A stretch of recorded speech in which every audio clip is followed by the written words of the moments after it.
Miscellaneous example 11.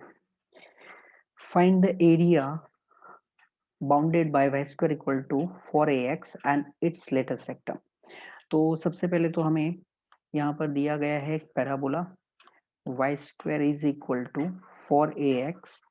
ये जो parabola है इसका जो वर्टेक्स है वो 0,0 है and this one is symmetric about x axis. बराबर, वर्टेक्स 0,0 है and symmetric about x axis है. तो फिर latus rectum. Latus rectum means what? तो latus rectum means perpendicular to axis. हमारा जो पैराबोला है उसका जो एक्सिस है वो एक्स एक्सिस है. तो latus rectum perpendicular to axis of parabola and passing through focus. तो यहाँ पर फोकस होगा S a comma zero. S a comma zero से पास होती हुई एक्स एक्सिस को परपेंडिकुलर लाइन जो है वो लेटेस्ट सेक्टम होगा. तो फिर सपोज उसने पैराबोला को इंटरसेक्ट किया एल एंड एल डैश पर, तो वर्टिकल लाइन है, इसका मतलब एक्स कोऑर्डिनेट तो डेफिनेटली ए रहेगा. अगर वाई कोऑर्डिनेट फाइंड करना है तो फिर एक्स की प्लेस पर ए यूज करेंगे तो Y square equal to 4a² and so Y is equal to plus और माइनस 2a. तो फिर हमारा जो एरिया है वो ये होगा. बराबर, ये जो पार्ट है वो हमें फाइंड करना है. अब इसके लिए प्रोसेस कैसे करेंगे हम? तो एक तो हमारी वाई एक्सिस है एक्स इक्वल टू 0. बराबर, और फिर दूसरी लाइन जो लेटेस्ट सेक्टम है ये एक वर्टिकल लाइन है पासिंग थ्रू ए जीरो, तो फिर उसका इक्वेशन होगा X equal to A and parabola. अब प्रोसेस में हम ऐसे करेंगे कि जो फर्स्ट क्वाड्रेंट में रीजन है, ये जो फर्स्ट क्वाड्रेंट में है ओ एस एल, ये फाइंड करेंगे और उसको डबल कर लेंगे तो हमें रिक्वायर्ड रीजन मिल जाएगा because the parabola is symmetric about x axis. Right, तो फिर हमने लिखा area of O L dash S L O is equal to 2 times area of OSL. O, बराबर, OSLO. So this one is 2 times. अब ये जो part है वो एनक्लोज किसने किया? तो here we can say it is area by x equal to 0, x equal to a, y square equal to 4ax, x-axis in first quadrant. In first quadrant, so here we can write 2 times lower limit 0, upper limit a, यहाँ पर आएगा y dx. y की value हमें from equation of curve मतलब कि parabola से चाहिए. तो 0 to a, y square equal to 4ax है तो यहाँ से आ जाएगा 2 root a into root x because first quadrant. बराबर, यहाँ पर हमने मेंशन किया है first quadrant. So is equal to 2 to ज़ा 4 इंटू रूट ए. ये जो 2 रूट है उनको आउटसाइड निकाला तो 2 टू ज़ा 4 root A.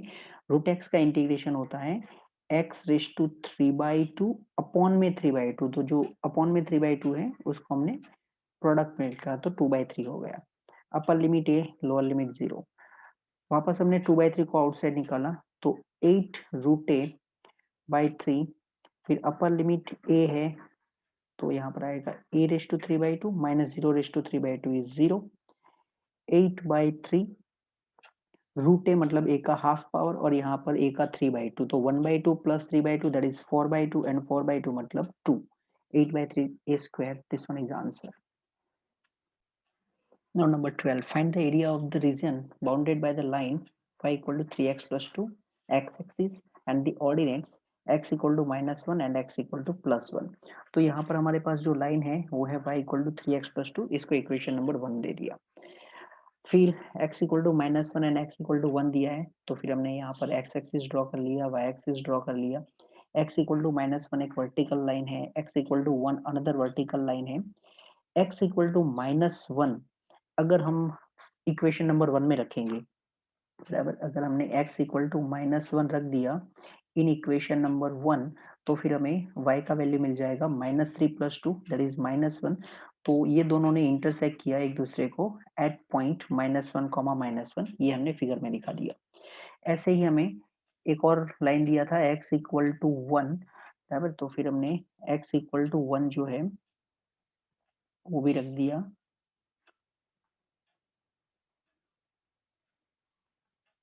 Wait minute, x equal to 1 in number 1, तो फिर वहां से हमें y का वैल्यू मिल जाएगा 3 + 2 मतलब 5, बराबर। तो फिर ये दोनों ने x equal to 1 and line ने इंटरसेक्ट किया एक दूसरे को एट पॉइंट B1,5, ये दोनों को हमने ज्वाइन कर लिया। तो फिर हमें लाइन का इक्वेशन मतलब लाइन का ग्राफ मिल गया है। This one is y is equal to 3x + 2। Between -1 and 1 line x axis को इंटरसेक्ट कर रही है, तो ये जो पॉइंट है इसको हमने बोल दिया C। x एक्सिस है तो x एक्सिस का मतलब क्या होता है, x एक्सिस मतलब y इक्वल टू 0। तो अगर हम लाइन के इक्वेशन में y इक्वल टू 0 रखेंगे, y इक्वल टू 0 अगर हमने लाइन की इक्वेशन में रख दिया तो फिर 0 is equal to 3x + 2, 0 is equal to 3x + 2, इसका मतलब ये होगा कि x का वैल्यू हो गया -2/3।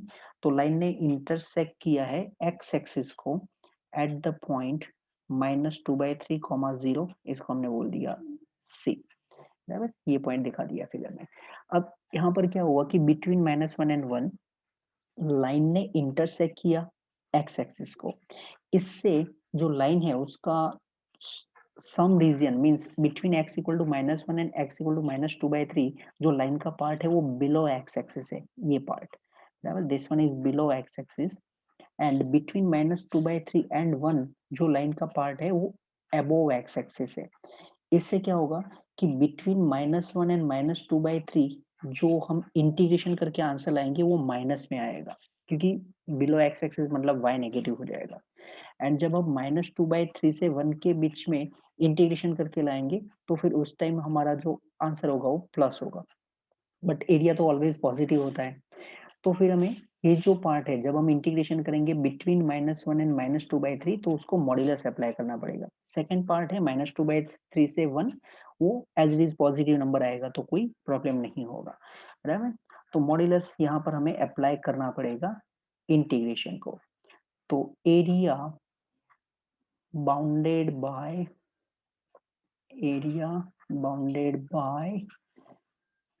y is equal to 3x plus 2 x axis, then x equal to -1 and x is equal to 1। इसको हमने दो पार्ट में लिख दिया। एक तो होगा एरिया ऑफ ट्राइंगल ही दिख रहा है तो फिर ट्राइंगल ही लिख देते हैं, EEC, ये पार्ट, बराबर, EEC plus area of triangle CDB या तो BCD। अब ये जो नीचे का रीजन है इसको हमने बोला कि ये तो नेगेटिव आएगा क्योंकि बिलो एक्स एक्सिस है, तो फिर हमें एरिया चाहिए इसलिए हमने मॉड्यूलस अप्लाई कर दिया। लोअर लिमिट क्या होगा -1, अपर लिमिट -2/3। वर्टिकल स्ट्रिप है तो फिर यहाँ पर आएगा dx, इंटीग्रेशन होगा fx का, fx मतलब कि y मतलब 3x + 2, बराबर। तो फिर हमने यहाँ पर लिख दिया 3x + 2, इसको मॉड्यूलस में रखा। फिर सेकेंड पार्ट मतलब BCD, तो यहाँ पर area by x equal to -2/3, x equal to 1, तो lower limit -2/3, upper limit 1। Vertical strip है तो dx, fx का इंटीग्रेशन, fx मतलब y मतलब 3x + 2 is equal to modulus, integration कर लेते हैं तो 3x का इंटीग्रेशन होगा 3x² / 2, फिर प्लस 2 है तो 2 का इंटीग्रेशन 2x हो गया, अपर लिमिट -2/3 है, लोअर लिमिट -1 है। सेम सेकेंड में 3x का इंटीग्रेशन 3x² / 2 और फिर 2 का इंटीग्रेशन 2x होगा, इस बार अपर लिमिट 1 है, लोअर लिमिट -2/3 है। ओके, अब मॉड्यूलस इसके अंदर लिमिट रखना स्टार्ट करते हैं। तो इधर तो आया 3/2 एक्स स्क्वायर मतलब -2/3 का स्क्वायर, तो -2/3 का स्क्वायर मतलब 4/9, फिर 2 इंटू एक्स की प्लेस पर -2/3, सो इट इज -4/3 बराबर 2 इंटू -2/3, ये अपर लिमिट रख दिया, फिर minus lower limit 3/2 into -1 square, तो 3/2 -1 का स्क्वायर तो 1 ही होगा, फिर 2 इंटू -1, 2 इंटू -1 मतलब -2, ये हो चुका है काम फर्स्ट पार्ट में। फिर प्लस नेक्स्ट में अपर लिमिट 1 रखेंगे, तो फिर ये 3/2 प्लस 2 अपर लिमिट हो गया, फिर minus lower limit 3/2 into -2/3 square मतलब 4/9, फिर माइनस 2 इंटू -2/3 बराबर मतलब 2x की वैल्यू -2/3 है, तो इसलिए यहाँ पर पहले माइनस कर दिया, -4/3 हो चुका है। यहाँ पर जो भी सिंप्लीफिकेशन पॉसिबल है वो इधर से 2 कैंसल, 3/9, तो फिर यहाँ से 2/3, 2/3 minus 4/3, 2/3 minus 4/3 that is minus of 2/3, ये ब्रैकेट से 2/3 माइनस 4/3, 3/2 माइनस 2 पहले माइनस कर देते हैं, 3/2 minus 3/2 minus 2 that is minus of 1/2, okay, then plus next part में 3/2 plus 2, 3/2 plus 2 that is 5/2, no not 5/2, it is 7/2, 7/2, यहाँ पर 3 कैंसिल आउट हो जाएगा, इधर से 2, तो फिर minus 2/3 minus 4/3, 2/3 minus 4/3 that is minus of 2/3, ये ब्रैकेट में, सो इन मॉड्यूलस -2/3 माइनस माइनस प्लस 1/2, फिर प्लस सेकेंड पार्ट में 7/2 माइनस माइनस प्लस 2/3, जो फर्स्ट पार्ट है उधर अगर हम एलसीएम लेंगे तो -4 plus 3, -4 plus 3 that is -1 upon में 6 एलसीएम लिया, -4 प्लस 3 दैट इज -1 अपॉन में 6, and then plus second part में 7 3s are 21 प्लस 4 25, 25/6, जैसे हमने बोला था कि जो फर्स्ट पार्ट है उसमें माइनस आंसर आएगा, तो यहाँ पर माइनस दिख रहा है, -1/6, उसको हमने मॉड्यूलस अप्लाई किया है, तो फिर वो 1/6 हो गया, 1/6 प्लस 25/6 दैट इज 26/6, एंड 26/6 इसको आप लिख सकते हैं 13/3, this one is our answer.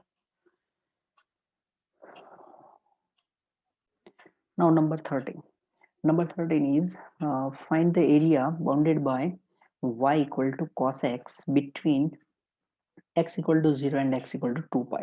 तो फिर हमने क्या किया, y equal to cos x का ग्राफ ड्रॉ कर लिया between x equal to 0 and x equal to 2 pi। अब ये ग्राफ में जो रीजियन बिटवीन 0 एंड π/2 है, बिटवीन 0 एंड π/2 जो रीजियन है by y equal to cos x बराबर एंड x एक्सिस, ये जो पार्ट दिख रहा है, फिर region between π/2 and pi, then between pi and 3 π/2, and then between 3 π/2 and 2 pi, all are of equal area बराबर, मींस ये हर एक क्वाड्रेंट में सिमेट्रिक ग्राफ बनाएगा। तो फिर इसके लिए हम क्या करेंगे, जो between 0 and π/2 y equal to cos x का ग्राफ है एंड x एक्सिस से जो क्लोज हुआ है ये पार्ट, इसको हम फाइंड कर लेंगे और उसको 4 से मल्टीप्लाई कर लेंगे, तो उससे हमारा एरिया मिल जाएगा।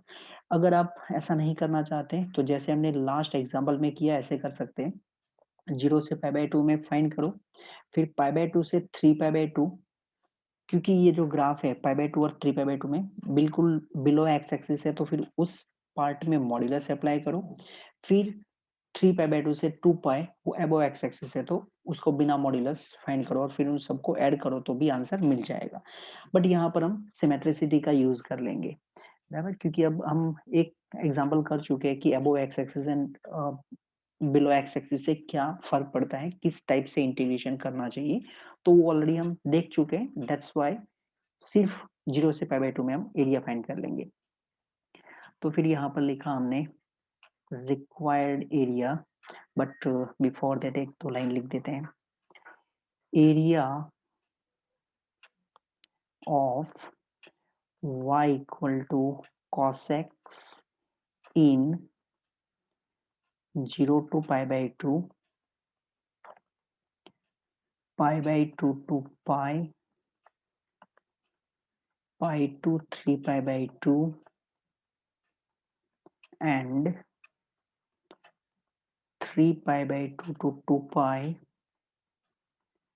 are equal. बराबर, ये सभी एरिया इक्वल हैं।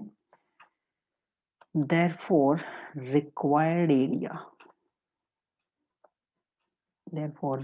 area is equal to 4 times area bounded by x equal to 0, x equal to pi by 2, x axis and y is equal to cos x। तो फिर यहाँ पर आ जाएगा 4 into lower limit 0, upper limit pi by 2, integration with respect to x होगा, vertical strip है, तो फिर यहाँ पर आएगा y मतलब f x and f x मतलब cos x, तो यहाँ पर लिख दिया cos x। 4 times integration of cos x is sin x, upper limit pi by 2, lower limit 0, यहाँ से मिल जाएगा 4 sine of pi by 2 minus sine of 0, 4 times sine of pi by 2 is 1, sine 0 is 0, so our answer is 4. This one is answer. Example number 13. Prove that the curves y square equal to 4x and x square equal to 4y, दोनों parabola है, divide the area of square bounded by x equal to 0, x equal to 4, दो vertical line है, y equal to 0, y equal to 4, दो horizontal line है, into 3 equal parts, means एक square दिया है bounded by x equal to 0, x equal to 4, y equal to 0 and y equal to 4। वो जो square है उसको ये जो दो पैराबोला है y square equal to 4x and x square equal to 4y, ये 3 इक्वल पार्ट में डिवाइड करेंगे, ऐसा हमें प्रूव करना है। तो फिर सबसे पहले यहाँ पर हमने फिगर को देख लेते हैं। ये जो है वो y एक्सिस है, y एक्सिस मतलब x इक्वल टू 0, फिर एक और line x equal to 4, this one is x equal to 4, y equal to 0, y equal to 0 मतलब x एक्सिस, ये हो गई y equal to 0 and y equal to 4। तो इससे हमें एक स्क्वायर मिल जाएगा, वो स्क्वायर है ओ बी ए सी, बराबर, ये स्क्वायर है। तो फिर ये डिस्टेंस हो गया 4, यहाँ पर भी डिस्टेंस हो गया 4, तो स्क्वायर का जो एरिया है वो 4 इंटू 4 मतलब 16 हो जाएगा। हमें प्रूव करना है जो पैराबोला है वो 3 इक्वल पार्ट में डिवाइड करेंगे, तो स्क्वायर का एरिया अगर 16 है, अगर 3 इक्वल पार्ट है, तो फिर हमें बताना पड़ेगा कि हर एक जो पार्ट है उसका एरिया कितना होगा, 16/3, ये हमारा टारगेट रहेगा। उसके लिए हमने फिगर में कुछ 1 2 3 लिखा है मैंने। 1 जो पार्ट है वो किसने एनक्लोज किया है, तो जो पार्ट 1 है it is enclosed by x equal to 0, x equal to 4 and the blue parabola, बराबर, ये जो ब्लू पैराबोला है x square equal to 4y and x axis, ये पहला पार्ट दिया है। जो सेकेंड पार्ट है वो enclosed bye blue parabola and brown parabola या तो red parabola, and number 3 it is enclosed by y equal to 0, y equal to 4 and the parabola y square equal to 4x। अब इसमें हम करेंगे क्या, तो फर्स्ट पार्ट हम find कर लेंगे, second part sorry third part भी फाइंड करेंगे, first part and third part ये दोनों फाइंड करेंगे, और फिर जो स्क्वायर का एरिया है 16 उसमें से 1 जो पार्ट 1 है उसका एरिया बराबर पार्ट 1 का एरिया नॉट 1 माइनस पार्ट 3 का एरिया, ये दोनों माइनस कर देंगे। 16 स्क्वायर के एरिया में से पार्ट 1 एंड पार्ट 3 का एरिया अगर हम माइनस कर लेंगे तो फिर हमें पार्ट 2 का मिल जाएगा, और ये तीनों इक्वल आने चाहिए। कितने, वो भी हमने यहाँ पर देख लिया कि स्क्वायर का एरिया 16 है, 4 4 16, तो फिर हर एक का एरिया 16/3 आना चाहिए। ओके, इतना इनफ है। अब सबसे पहले जो हमें पैराबोला दिए हैं उनकी बात कर लेते हैं। y² = 4x, इसको नंबर 1 दे देते हैं। ये जो है इसका वर्टेक्स जो है वो 0,0 है, and this one is symmetric about x axis, बराबर। ये एक, फिर जो एक और पैराबोला दिया है वो है x² = 4y, इसको नंबर 2 दे देते हैं। यहाँ पर जो सेकंड है इसका भी वर्टेक्स 0,0 है, इसका मतलब ये हुआ कि एक इंटरसेक्शन पॉइंट तो 0,0 है, and this one is symmetric about y axis. एक इंटरसेक्शन पॉइंट तो हमें यहाँ से वर्टेक्स से ही देख रहा है 0 0, बट सेकंड इंटरसेक्शन पॉइंट वैसे फिगर में तो मैंने यहाँ पर दिखा दिया, even actually this one is 4,4, बराबर। ये पॉइंट 4,4 मैंने फिगर में दिखाया, वो फाइंड कर लेते हैं। सो y² = 4x, ये इक्वेशन नंबर 1 है, इसमें हमने स्क्वायरिंग कर लिया,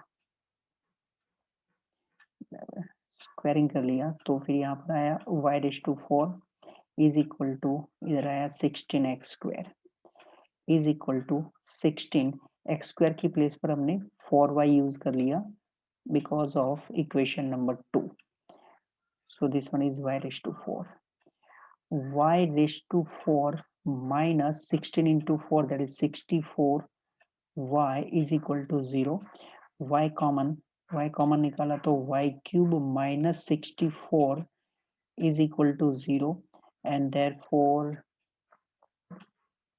y = 0 या तो फिर y = 4। अब y = 0 and y = 4 equation number 1 में रख देते हैं, तो फिर y = 0 रखने पर x = 0 मिलेगा, बराबर, बिकॉज 0 = 4 into 0, तो x 0 हो जाएगा।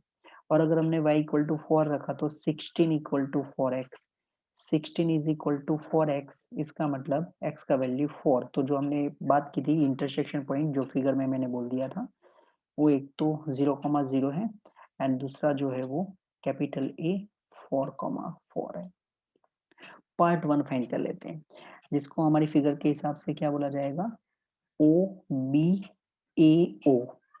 बराबर। तो फिर यहाँ पर लिखा हमने एरिया ऑफ OBAO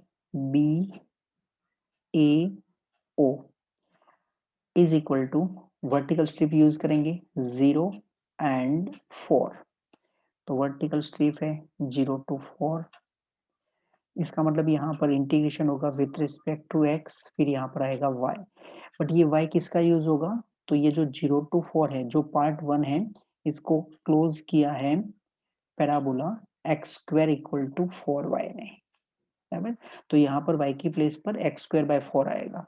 बस इतना ध्यान रखना है कि किस में हम कौन सा पैराबोला यूज कर रहे हैं। 0 to 4 y की प्लेस पर लिख दिया हमने x²/4, इधर आया dx।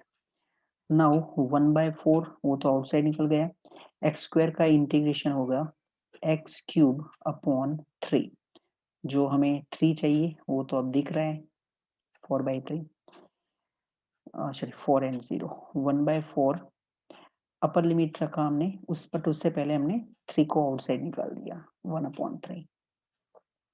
अपर लिमिट रखेंगे तो x³ 4, x की प्लेस पर 4 रखने पर 4³ मतलब 64, एंड माइनस 0³ इज 0, 4 और यहाँ पर 64 है तो ये कैंसिल आउट हो गया, इधर आया 16, तो हमारा जो टारगेट था उसके पर हम पहुंच गए हैं। एक तो हमने 16/3 बता दिया, नंबर 1।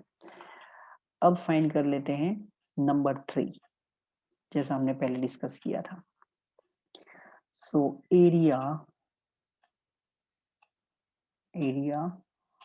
ऑफ ओ ए और फिर यहाँ पर सी रखा है, O then A then C and O, this one is by OACO, तो ये y इक्वल टू 0, फिर यहाँ से y equal to 4, y axis and this parabola, ये कौन सा पैराबोला है, y square equal to 4x। तो व्हाट हॉरिजॉन्टल स्ट्रिप होगा 0 to 4, फिर हॉरिजॉन्टल स्ट्रिप है तो dy है तो फिर यहाँ पर से x आएगा, x का वैल्यू जो हमने पैराबोला दिखाया इक्वेशन, उधर से x का वैल्यू कितना हो जाएगा y square upon 4, y square upon 4 dy, तो यहाँ से 1 अपॉन 4 को आउटसाइड निकाल दिया, y स्क्वायर उसका इंटीग्रेशन होगा y cube upon 3, upper limit 4 है, लोअर लिमिट 0 है, 1/4 ऑलरेडी है और हमने 3 को भी आउटसाइड निकाल दिया, अपर लिमिट रखा तो 4 क्यूब मतलब 64 माइनस 0 क्यूब दैट इज 0, यहाँ से ये कैंसिल हो गया 16, तो ये भी हो गया है 16/3। अब पार्ट 2 चाहिए हमें, बराबर, तो पार्ट 2 उसके लिए हमने जैसे बोला था उस हिसाब से यूज करेंगे, तो एरिया ऑफ, उसको कैसे लिखेंगे, ओ फिर इधर से ए आया और फिर इधर से वापस ओ, बराबर, कुछ ओ ए ओ, या तो पार्ट 2 का एरिया, इसको हमने ऐसे सोचा था कि area of square minus area of O, कौन सा गया, ओ बी ए ओ, फिर minus area of O A C O,